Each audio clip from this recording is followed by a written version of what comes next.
देखिए पिछले क्लास में हम लोग जो है वो सॉलिड को प्रॉपर्टी के बेसिस पर जो है वो क्लासिफाई किए थे और जाने थे कि हमारे पास सॉलिड जो है वो बेसिकली दो टाइप के होंगे।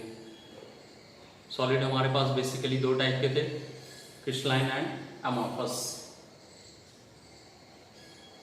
हम लोग जाने थे कि अगर पार्टिकल का अरेंजमेंट रेगुलर होगा तो वो क्रिस्टलाइन सॉलिड को रिप्रेजेंट करेगा और अगर पार्टिकल का अरेंजमेंट इरेगुलर होगा तो वो अमॉर्फस सॉलिड को रिप्रेजेंट करेगा। तो प्रॉपर्टी के बेसिस पर हमारे पास सॉलिड जो है वो दो टाइप से क्लासिफाई हुए थे, पार्टिकल का arrangement regular crystalline and particle का अरेंजमेंट इरेगुलर अमॉर्फस सॉलिड। तो हमारे पास सॉलिड का जो है वो दो तरह का क्लासिफिकेशन था। आगे बढ़ करके हम लोग जो है वो क्रिस्टलाइन सॉलिड को जो है वो चार पार्ट में डिवाइड किए थे, molecular, ionic, metallic and covalent, जिसको कोवेलेंट को हम लोग नेटवर्क सॉलिड भी नाम दिए थे। तो अगर देखा जाए तो सबसे पहले जो है वो हम लोग मॉलिक्यूलर सॉलिड के बारे में पढ़े थे। हमारे वैसे क्रिस्टलाइन सॉलिड मॉलिक्यूलर सॉलिड कहलाएंगे जिनका कॉन्स्टिट्यूएंट पार्टिकल जो होगा वो मॉलिक्यूल्स होगा। मॉलिक्यूल्स अगर कॉन्स्टिट्यूएंट पार्टिकल, तो वैसे पार्टिकल को हम लोग कहते थे कॉन्स्टिट्यूएंट पार्टिकल जिससे हमारे सॉलिड का फॉर्मेशन होता था। अगर किसी भी सॉलिड का कॉन्स्टिट्यूएंट पार्टिकल अगर मॉलिक्यूल्स होगा, यानी कि मॉलिक्यूल्स के कॉम्बिनेशन से अगर उस सॉलिड का फॉर्मेशन हो रहा है तो वो सॉलिड हमारा कहला रहा था मॉलिक्यूलर सॉलिड। अगर मॉलिक्यूलर सॉलिड की बात करें तो हम लोग पढ़े तीन टाइप का, एक पोलर, पोलर में हमारा जो पार्टिकल होगा कॉन्स्टिट्यूएंट पार्टिकल होगा उसके बीच लगने वाला फोर्स हमारा डाइपोल डाइपोल इंटरेक्शन। दूसरा हम लोग पढ़े थे नॉन पोलर, जिसमें कॉन्स्टिट्यूएंट पार्टिकल के बीच हमारा लगने वाला नेचर का सबसे वीकेस्ट फोर्स जिसको हम लोग बोले थे डिस्पर्सन फोर्स या फिर लंदन फोर्स। और तीसरा हम लोग पढ़े थे हाइड्रोजन बॉन्डेड मॉलिक्यूलर सॉलिड।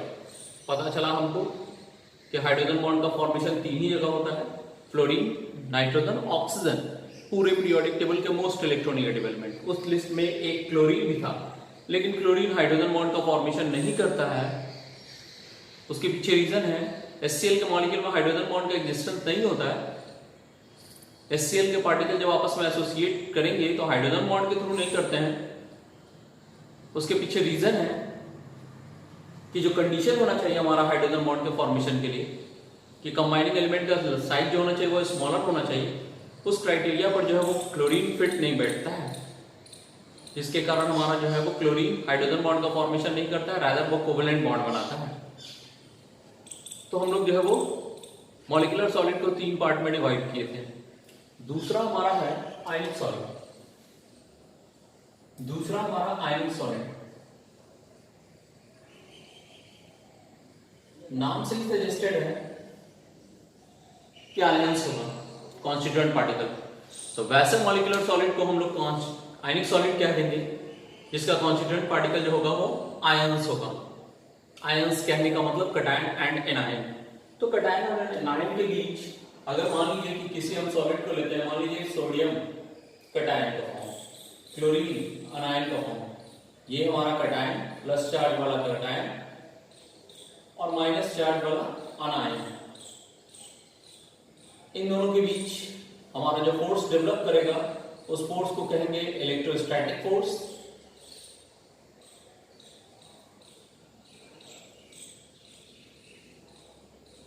और इलेक्ट्रोस्टैटिक फोर्स के कारण जो बॉन्ड बनता है वो हमारा कहलाता है इलेक्ट्रोवैलेंट बॉन्ड। इलेक्ट्रोवैलेंट बॉन्ड या इसी को हम लोग जानते हैं आयनिक बॉन्ड के नाम से, आयनिक बॉन्ड के नाम से।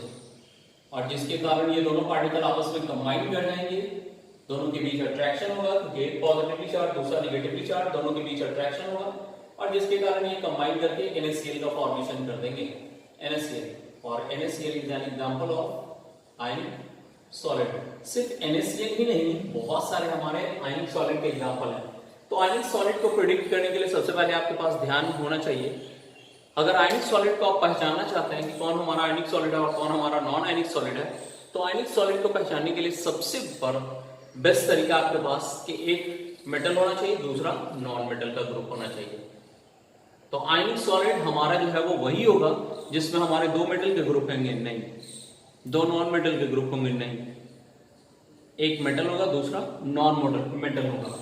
एक्सेप्ट, एक्सेप्शन भी है हमारे पास, एक्सेप्ट अमोनियम क्लोराइड NH4Cl, दो नॉन मेटल का ग्रुप है, फिर भी अगर इसको सॉलिड स्टेट में कन्वर्ट किया जाए, सॉलिड स्टेट में कन्वर्ट किया जाए तो ये हमारा जो सॉलिड फॉर्म करेगा वो आयनिक सॉलिड होगा।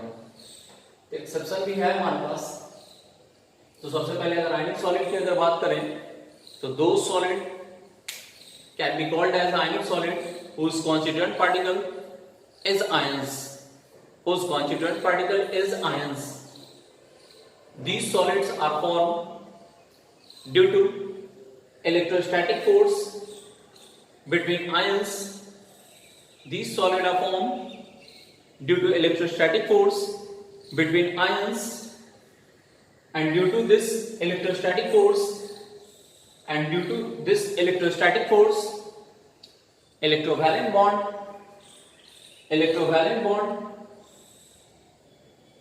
or ionic bond is formed. Ionic bond is formed for the formation of an ionic solid. For the formation of an ionic solid. Full stop देंगे,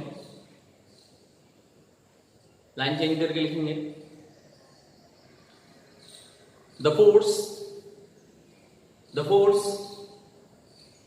of attraction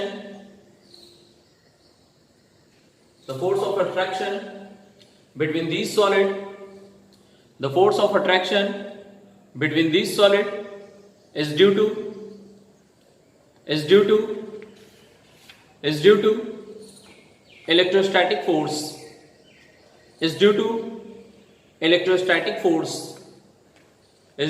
electrostatic force, full stop देंगे।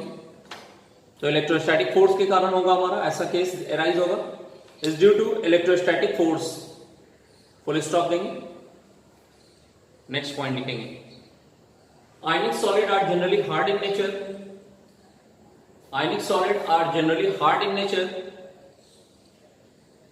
इन nature, comma देंगे, low volatile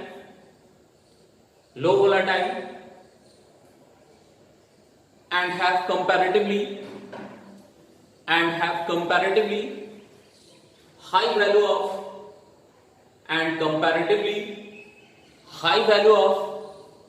heat of fusion,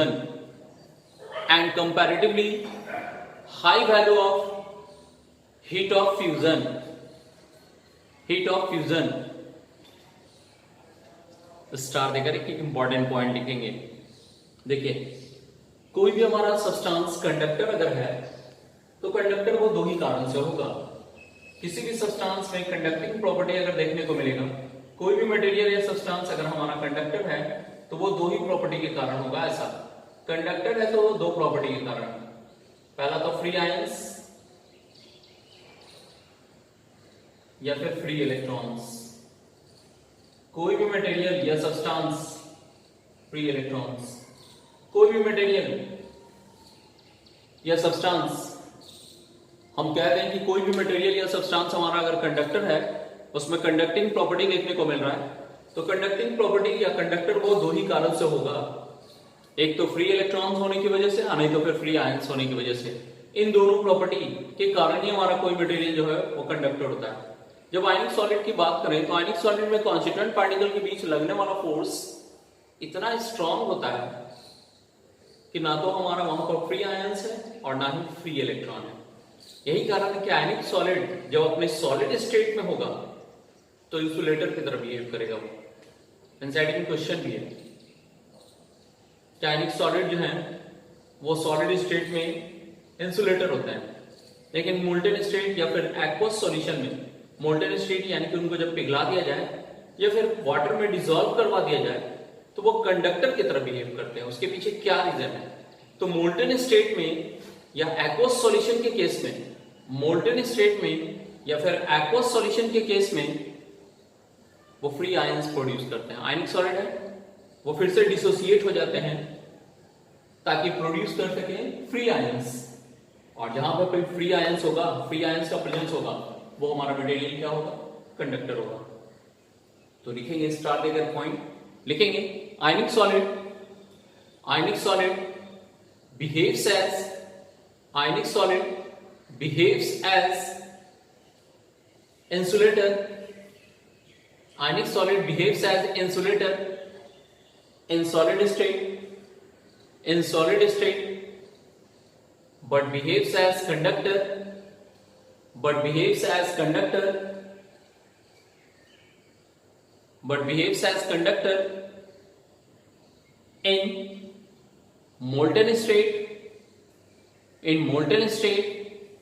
or in aqueous solution, in molten state or in aqueous solution due to presence of free electron, sorry, due to presence of free ions, due to presence of free ions, free ions, full stop देंगे, फिर से line change करके लिखेंगे these solid have high density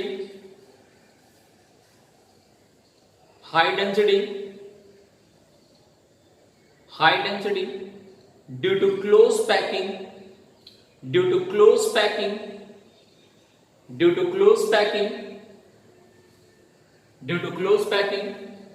of constituent particle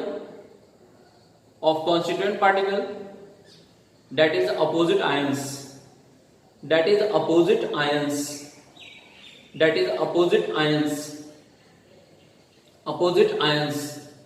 ionic solid के बहुत सारे हम example लिख सकते हैं यहाँ पर, ये बात तो इतना लिखिएगा ही, साथ में जो है वो एग्जांपल में, साथ में और भी हमारे पास एग्जांपल हो सकते हैं, MgCl2 हो सकता है, MgO हो सकता है, CaCO3 हो सकता है, Na2CO3 हो सकता है,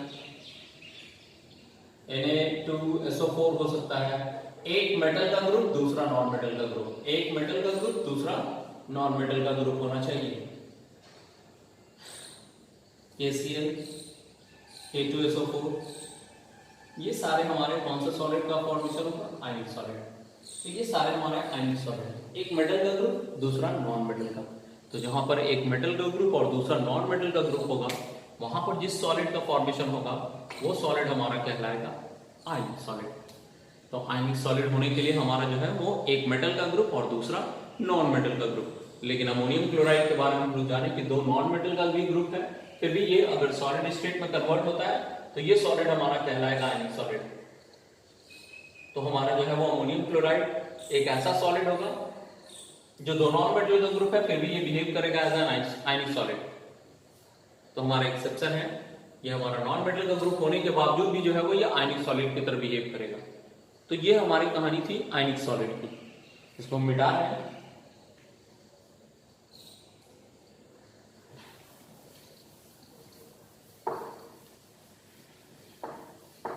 तो अभी तक हम लोग दो तरह के सॉलिड के बारे में पढ़े, दो तरह के क्रिस्टलाइन सॉलिड के बारे में पढ़े।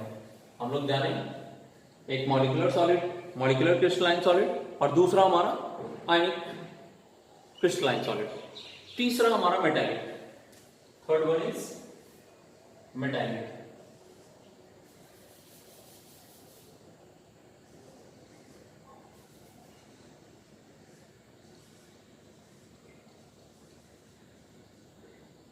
मेटालिक सॉलिड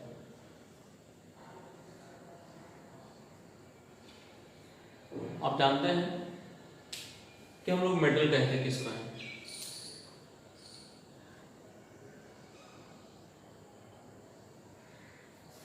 देखिए हमारे पास एक टर्म होता है जिसको हम लोग बोलते हैं colonel, KERNELS, KERNELS, colonel.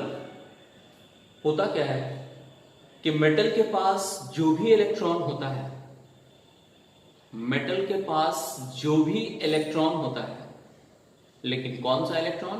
Valence electron. तो मेटल के पास जो भी इलेक्ट्रॉन होता है, मेटल के पास जो भी इलेक्ट्रॉन होता है,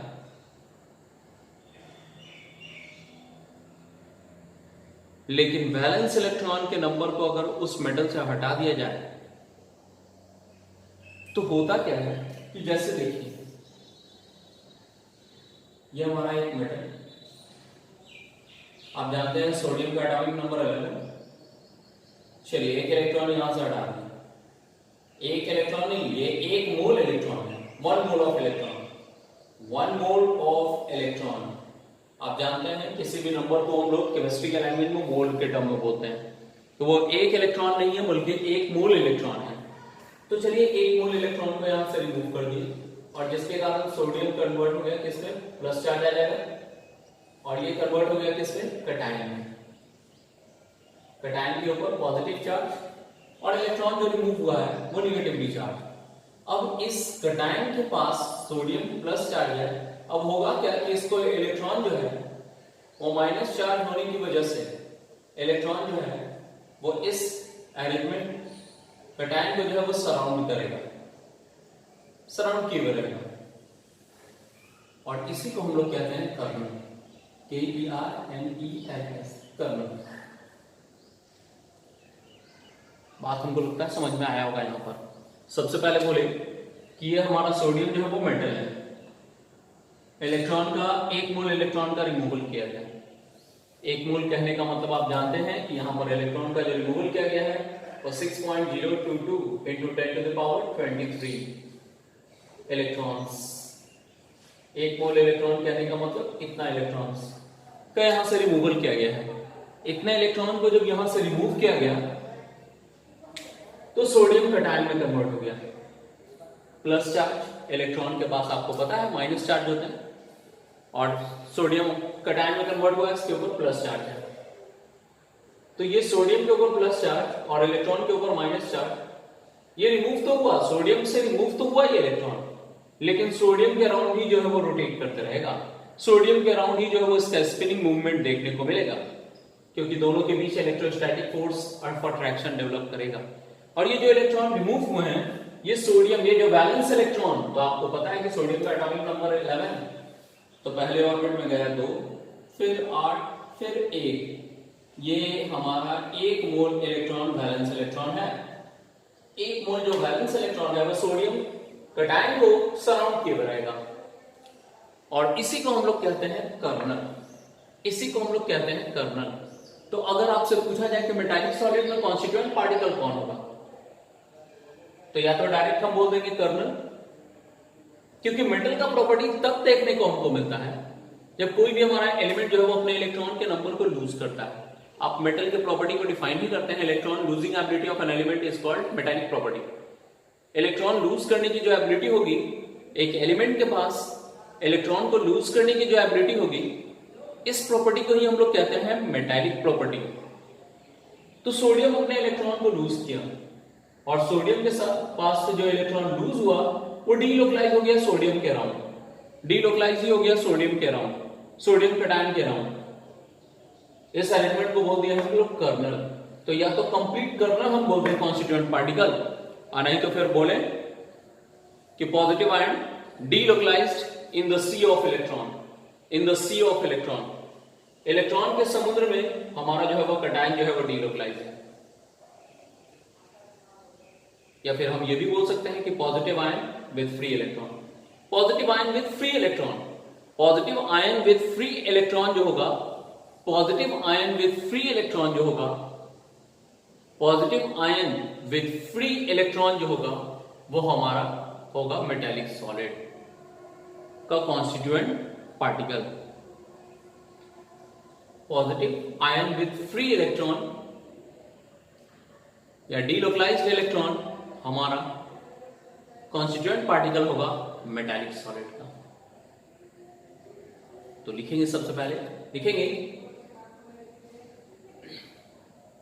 these are the crystalline solid, these are the crystalline solid, these are the crystalline solid, these are the crystalline solid which have constituent particle as, which have constituent particle as positive ion and delocalized electron, D E L OCALISED, delocalized electron, full stop देंगे। Heading है colonel, colonel, और colonel के बारे में लिखेंगे।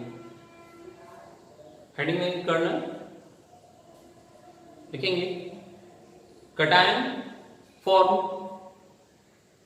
Form by removal of valence electron, cation form by removal of valence electron are the repeating unit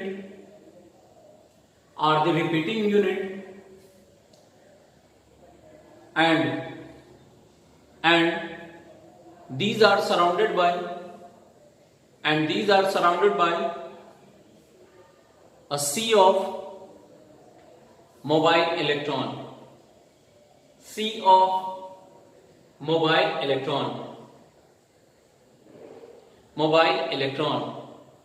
full stop देंगे, लिखेंगे। Next point लिखेंगे, लाइन चेंज करके लिखेंगे the constituent particle in metallic solid, are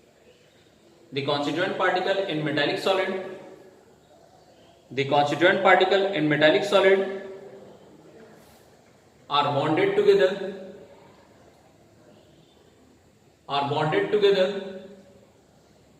through a strong metallic bond,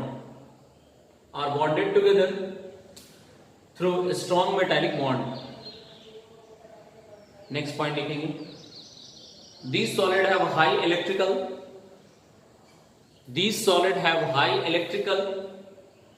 and thermal conductivity.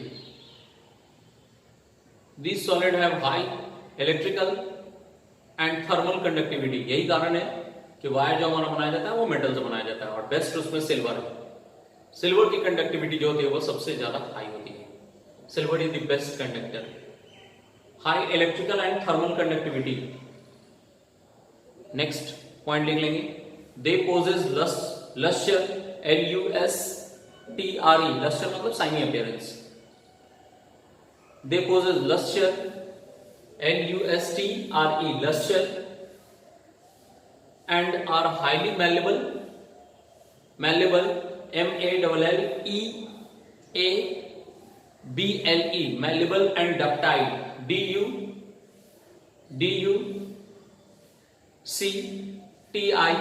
ductile। Full stop देंगे। Next point लिखेंगे malleable और ductile कहने का मतलब 10th में आप पढ़े होंगे। मैलेबल और डक्टाइल कहने का मतलब जिसको सीट वायर में कन्वर्ट किया जा सके या फिर हैमर किया जा सके, हैमर करके जो है वो सीट में कन्वर्ट किया जा सकता है, या स्ट्रेच करके उसको लॉन्ग वायर में कन्वर्ट किया जा सके। आप जानते हैं कि गोल्ड का 1 ग्राम जो है वो 2 किलोमीटर लंबा तार जो है वो फॉर्म कर लेगा, तो उसकी मैलेबिलिटी एंड डक्टिलिटी काफी ज्यादा हाई होती है। यही कारण है कि जो भी हमारे एक्सपेरिमेंट होते हैं, डिस्चार्ज के एक्सपेरिमेंट खास करके, उसमें गोल्ड फॉइल का इस्तेमाल किया जाता है। क्योंकि इसकी मैलेबिलिटी एंड डक्टिलिटी जो है वो काफी ज्यादा हाई होती है, यही कारण है। नेक्स्ट लिखिएगा this solid possesses high density,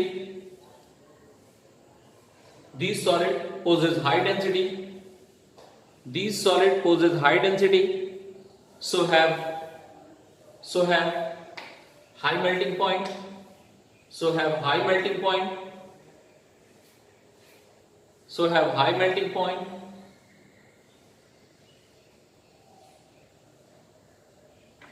next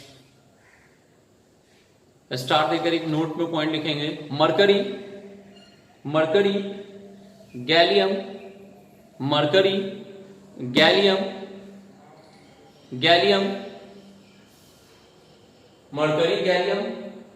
and cesium are the metal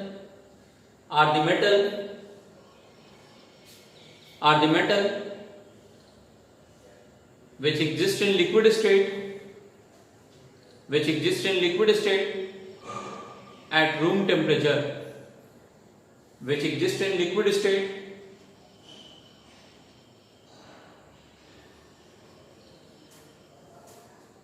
temperature, example हमारे पास बहुत हो जाएंगे। एस ब्लॉक के एलिमेंट,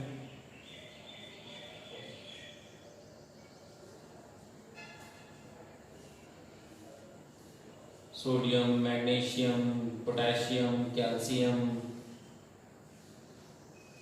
डी ब्लॉक के एलिमेंट,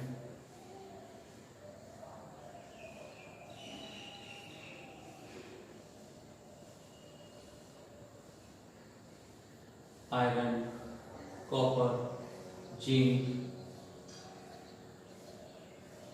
सिल्वर, गोल्ड, प्लैटिनम, ये सारे हमारे मेटालिक सॉलिड हैं। ये सारे हमारे मेटालिक सॉलिड के एग्जांपल हुए। तो तीसरा हमारा जो है वो मेटालिक सॉलिड हुआ। तीसरा हमारा जो है वो मेटालिक सॉलिड का हमारा यहाँ पर देखने को मिला।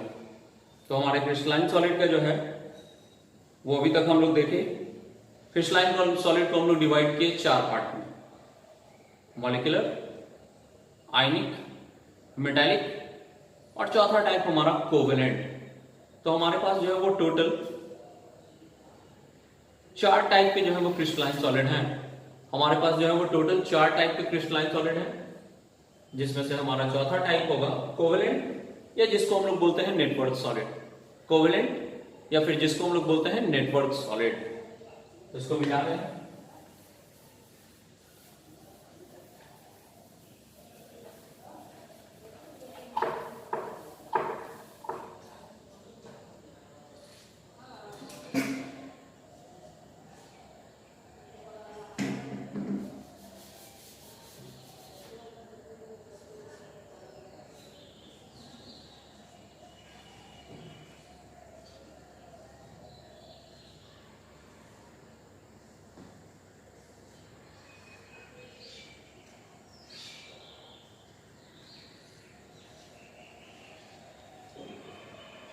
कोवेलेंट और नेटवर्क सॉलिड।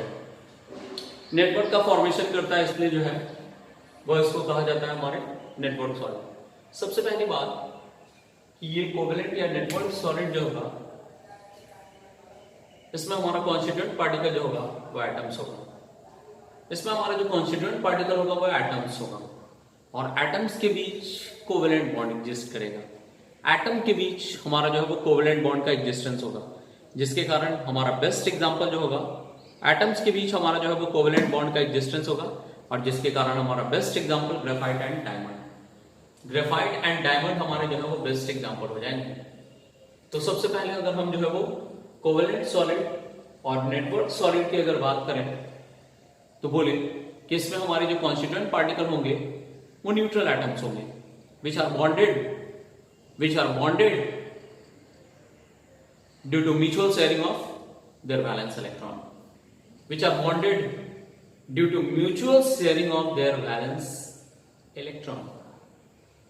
तो लिख सकते हैं इसमें कि लिखेंगे these are the crystalline solid which have constituent particle as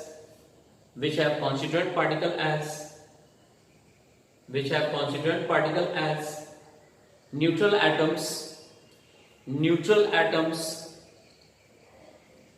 which are bonded together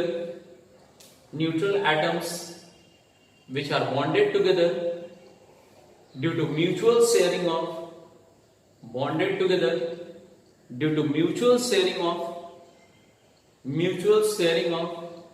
their valence electron, due to mutual sharing of their valence electron, full stop देंगे। Mutual sharing of their valence electron हमारा represent करता है covalent bond को। तो next point लिख लेंगे, the nature of bond present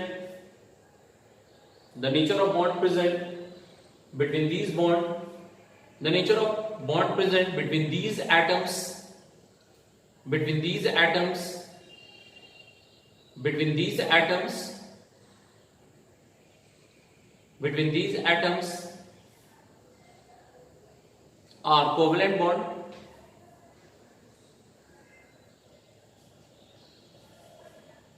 next point लिखेंगे, these solid are generally bad conductor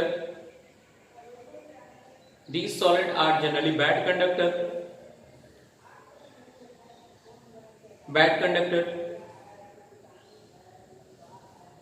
with exception as graphite, with exception as graphite, with exception as graphite,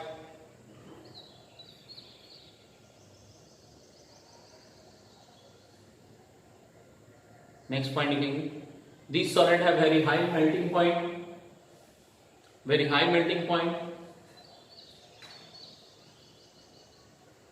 due to hard appearance, due to hard appearance, hard appearance होता है इनका। अगर example की बात की जाए तो बहुत सारे हमारे एग्जाम्पल हैं। सबसे पहले तो हमारा graphite, diamond,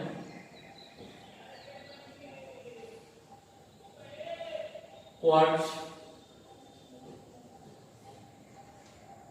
silicon carbide, boron nitride, boron की भी वैलेंसी 3 और नाइट्रोजन की भी वैलेंसी 3, एल्युमिनियम नाइट्राइड, एल्युमिनियम की भी वैलेंसी 3 और नाइट्रोजन की भी वैलेंसी 3, इसीलिए लिखा गया। इसकी भी वैलेंसी 3 और इसकी भी वैलेंसी 3, तो आपस में क्रॉस मल्टीप्लिकेशन होगा तो ये लिखा जाएगा कुछ इस तरह से L3 N3, 3 दोनों में कॉमन है इसलिए लिख दिया गया इसको L N। तो ये सारे हमारे और भी बहुत सारे एग्जांपल हो जाएंगे। ये सारे हमारे जो है वो एग्जांपल हुए कोवेलेंट सॉलिड के। ये सारे हमारे एग्जांपल हैं कोवेलेंट सॉलिड के, जिनको हम लोग नेटवर्क सॉलिड भी कहते हैं, जिनको हम लोग नेटवर्क सॉलिड को भी कहते हैं। तो इसको एग्जांपल को नोट कीजिए। उसके बाद हम लोग देख रहे हैं ग्रेफाइट एंड डायमंड का स्ट्रक्चर, किस तरह से ये जो है वो सिस्टमेटिकली अरेंज होते हैं और किस तरह से नेटवर्क का फॉर्मेशन करते हैं।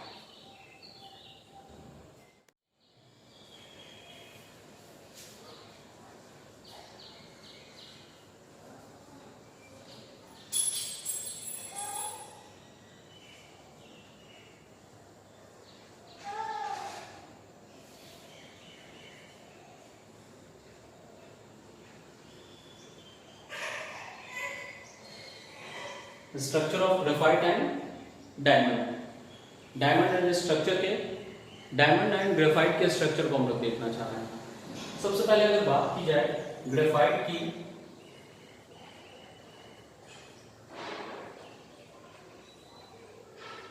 तो एक कार्बन एटम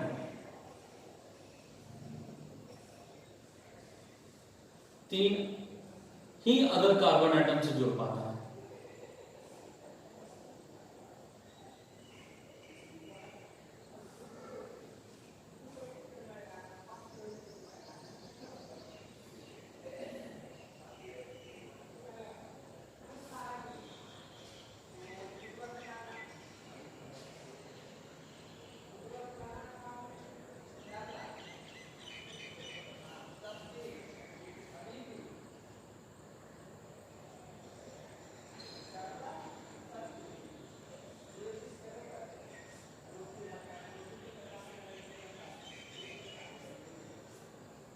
इस तरह से जो है वो कार्बन एटम अपने चेन को इलोंगेट करके चला जाता है। आप इस स्ट्रक्चर में एक बात को ऑब्जर्वेशन कर रहे होंगे कि हर कार्बन एटम का 3 ही बॉन्ड कंप्लीट हुआ है। आप कार्बन का जानते हैं कि एटॉमिक नंबर 6, तो पहला ऑर्बिट में गया 2, फिर 4, वैलेंस इलेक्ट्रॉन तो 4 है, लेकिन बॉन्ड बनाने में सिर्फ इलेक्ट्रॉन भाग कितना ले रहा है, 3। इस कार्बन की बात करें तो 1 2 3, इसके पास एक इलेक्ट्रॉन बच गया और ये इलेक्ट्रॉन जो है वो फ्री इलेक्ट्रॉन है, फ्री इलेक्ट्रॉन, या इसी को हम लोग बोलते हैं मोबाइल इलेक्ट्रॉन, मोबाइल इलेक्ट्रॉन। और इस मोबाइल इलेक्ट्रॉन के होने की वजह से ये कंडक्टर होगा, कंडक्टर होगा ये, क्योंकि एनर्जी प्रोवाइड करने पर ये इलेक्ट्रॉन, मोबाइल इलेक्ट्रॉन जो होगा वो हमारा सरफेस में ग्रेफाइट के स्ट्रक्चर में मूव करेगा और जिसके कारण ये हमारा जो होगा वो फ्री इलेक्ट्रॉन रिप्रेजेंट करेगा और ये फ्री इलेक्ट्रॉन जो है वो रिप्रेजेंट करेगा इस ग्रेफाइट के स्ट्रक्चर को और ये लेयर बाय लेयर फॉर्म होते चला जाता है। ये इस तरह से एक लेयर हुआ, 2 लेयर का फॉर्मेशन होता है हमारा, यहाँ 2 डायमेंशनल लेयर का फॉर्मेशन होता है और हर लेयर के बीच जो है वो वंडर वाल फोर्स एग्जिस्ट करता है। हर लेयर के बीच ग्रेफाइट का एक लेयर और दूसरा लेयर एक दूसरे से बाइंडेड रहता है वंडरवाल फोर्स के कारण।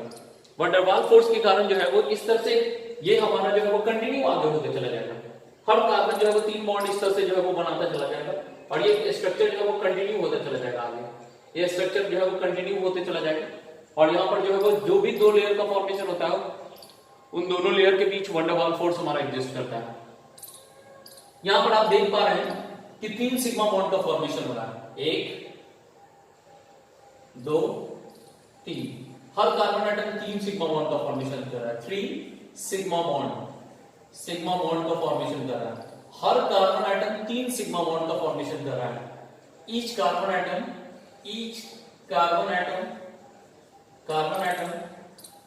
Form 3 sigma bond. यही कारण है कि हाइब्रिडाइजेशन जो होगा यहाँ पर हाइब्रिडाइजेशन जो होगा यहाँ पर जो हाइब्रिडाइजेशन होगा आप पढ़े हैं या हाइब्रिडाइजेशन ऑर्गेनिक केमिस्ट्री में भी पढ़े हैं, केमिकल बॉन्डिंग में भी पढ़े हैं।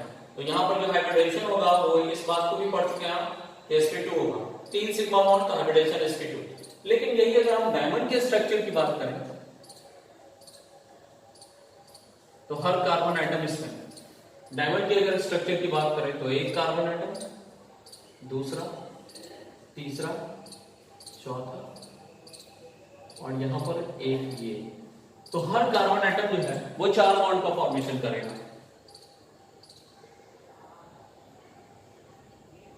ये हमारा डायमंड का स्ट्रक्चर आप देख पा रहे हैं कि इस कार्बन एटम के पास वैलेंस इलेक्ट्रॉन 4 था और चारों इलेक्ट्रॉन जो है वो यहाँ पर बॉन्ड बनाने के लिए इस्तेमाल हो गया है। यहाँ पर का चारों इलेक्ट्रॉन जो है वो बॉन्ड बनाने के लिए इस्तेमाल हो गया है, जिसके कारण ये हमारा 4 सिग्मा बॉन्ड को रिप्रेजेंट कर रहा है। Each carbon atom for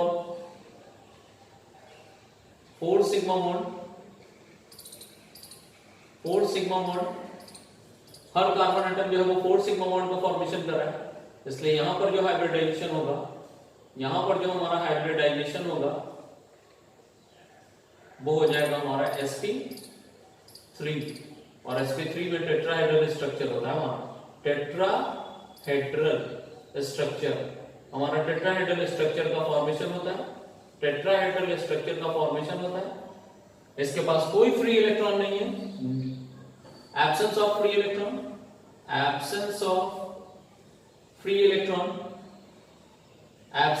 free